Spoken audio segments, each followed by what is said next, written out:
दशा माता की पहली कथा के अनुसार प्राचीन समय में राजा नल और रानी दमयंती सुखपूर्वक राज्य किया करते थे।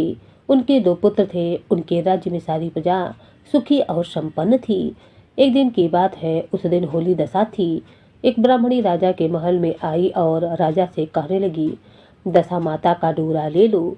बीच में ही दासी बोल उठी, रानी साहिबा, आज के दिन सभी सुहागिन महिलाएं दशा माता की पूजा और व्रत करती हैं और इस डोरे की पूजा करके गले में बांधती हैं, जिससे कि घर में सुख समृद्धि आती है। इसीलिए रानी ने दासी के कहे के अनुसार ब्राह्मणी से डोरा ले लिया और विधि अनुसार पूजा करके उस डोरे को गले में बांध लिया। कुछ ही दिनों के बाद राजा नल ने रानी दमयंती के गले में डोरा बांधा हुआ देखा तो रानी से पूछा, रानी साहिबा, इतने सोने के गहने पहनने के बाद भी आपने यह धागा गले में पहना हुआ है। रानी कुछ कहती इससे पहले ही राजा ने गुस्से में आकर उस डोरे को तोड़कर जमीन पर फेंक दिया। रानी ने उस डोरे को जमीन से उठा लिया और राजा से कहने लगी, महाराज, यह तो दशा माता का डोरा था। आपने उनका अपमान करके अच्छा नहीं किया। इधर जब रात में राजा सो रहे थे, तब दशा माता स्वप्न में एक बुढ़िया के रूप में आई और राजा से कहने लगी, हे राजा, तेरी अच्छी दशा अब जा रही है और अब बुरी दशा आ रही है। तूने मेरा अपमान करके अच्छा नहीं किया। ऐसा कहकर दशा माता स्वप्न में ही अंतर्ध्यान हो गई। अब जैसे जैसे दिन बीतते गए वैसे वैसे ही कुछ ही दिनों में राजा के सारे ठाट बाट, हाथी घोड़े लाव लश्कर, धन धान्य, सुख शांति सब कुछ नष्ट होने लगे। यहाँ तक कि अब भूखों मरने का समय आ गया। एक दिन राजा ने रानी दमयंती से कहा कि तुम अपने दोनों बच्चों को लेकर अपने मायके चली जाओ। रानी ने कहा, महाराज, मैं तो आपको छोड़कर कहीं नहीं जाऊंगी। जिस तरह आप रहेंगे उसी तरह मैं भी आपके साथ रहूंगी। तब राजा ने कहा, अपने देश को छोड़कर चलो, दूसरे देश में चलते हैं। वहां पर जो भी काम मिल जाएगा वही काम कर लेंगे। इस प्रकार राजा और रानी देश छोड़कर चल दिए। चलते चलते रास्ते में राजा भील का महल दिखाई दिया। वहां राजा ने अपने दोनों बच्चों को अमानत के तौर पर छोड़ दिया। आगे बढ़े तो रास्ते में राजा के मित्र का गांव आया। राजा ने रानी से कहा, चलो हमारे मित्र के घर चलते हैं। मित्र के घर पहुंचने पर उनका खूब आदर सत्कार हुआ और उन्हें तरह तरह के पकवान बनाकर भोजन कराया गया।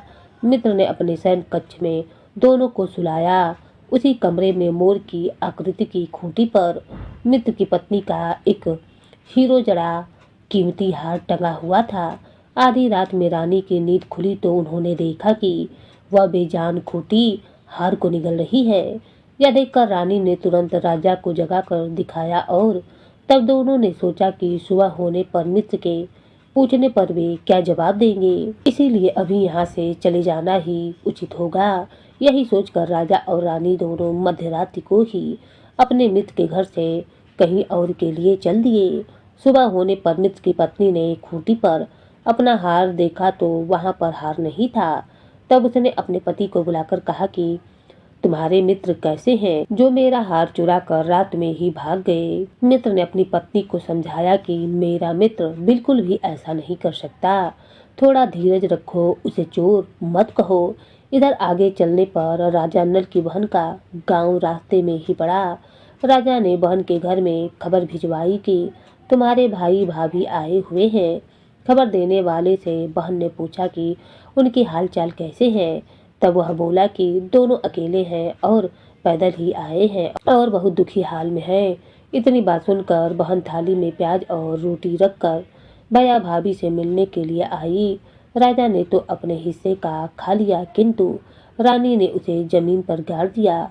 अब वे आगे बढ़े तो चलते चलते रास्ते में एक नदी पड़ी। राजा ने नदी में से मछलियां निकालकर रानी से कहा कि रानी, तुम इन मछलियों को भुनो, मैं गांव में से परोसा लेकर आता हूँ। गांव का नगर सेठ सभी लोगों को भोजन करा रहा था। राजा जब गांव में गया तो वहां से परोसा लेकर चल दिया। वह रास्ते में जा ही रहा था कि कहीं से उड़ती हुई एक चील आई और झपट्टा मारा तो राजा के हाथ से सारा भोजन धरती पर गिर पड़ा। राजा ने सोचा कि रानी सोचेंगी कि राजा तो भोजन करके आया है और मेरे लिए कुछ भी नहीं लाया। इधर वह रानी जब मछलियाँ भून रही थी तो दुर्भाग्य से सारी मछलियाँ जीवित होकर वापस नदी में चली गईं। अब रानी उदास होकर सोचने लगी कि जब राजा आएंगे और पूछेंगे कि मछलियाँ कहाँ गईं, तब मछलियों को ना देख कर वे यही सोचेंगे कि मैं सारी मछलियाँ खुद ही खा गई हूँ। इधर जब राजा आए तो मन ही मन समझ गए और वे वहां से आगे चल पड़े।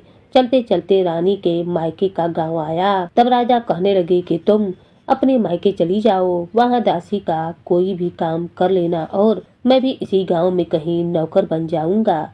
इस प्रकार रानी महल में दासी का काम करने लगी और राजा एक तेली के घर पर काम करने लगा।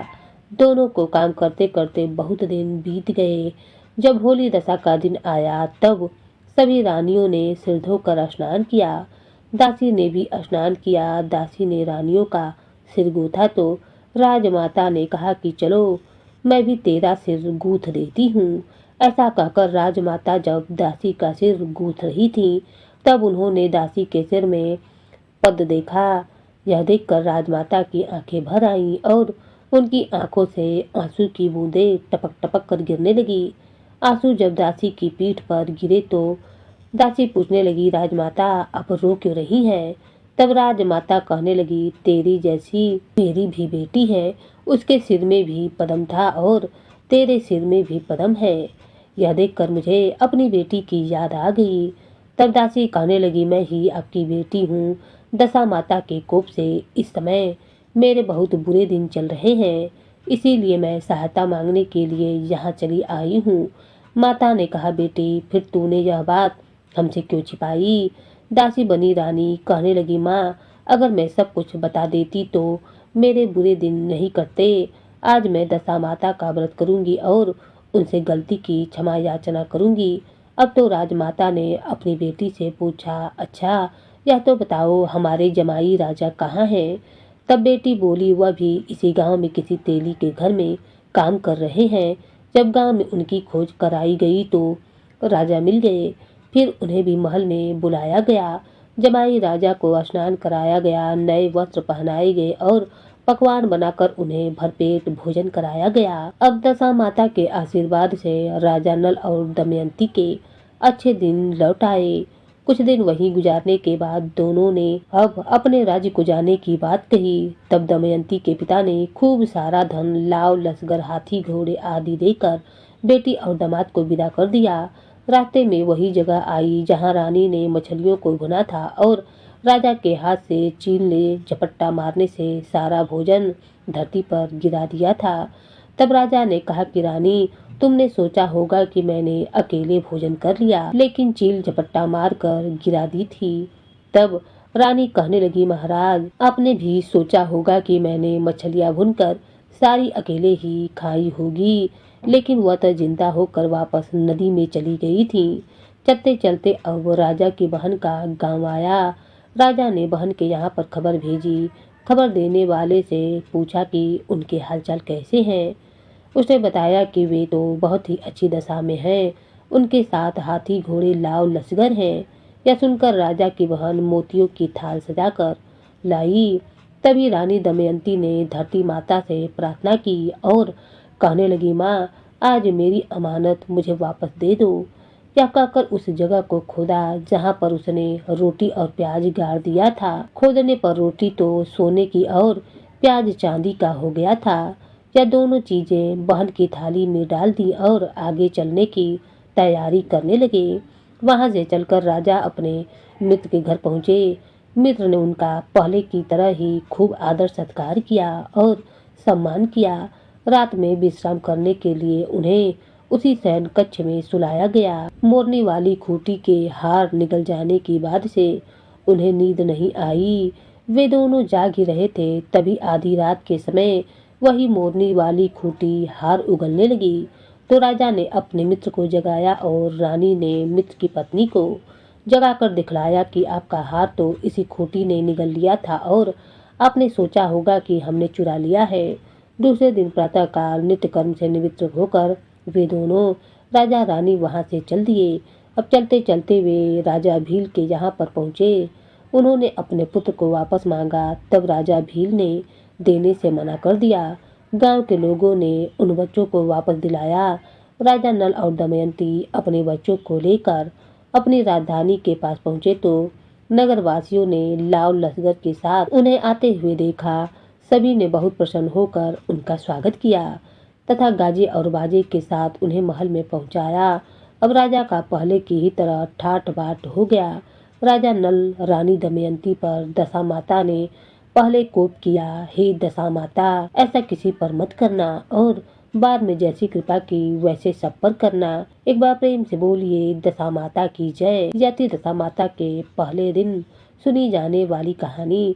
कृपया दूसरे दिन की कहानी भी हमारे इस चैनल पर जरूर सुनिएगा और कथा अच्छी लगी हो तो वीडियो को लाइक करके चैनल को सब्सक्राइब कीजिएगा और कमेंट बॉक्स में जय दशा माता जरूर लिखिएगा। धन्यवाद।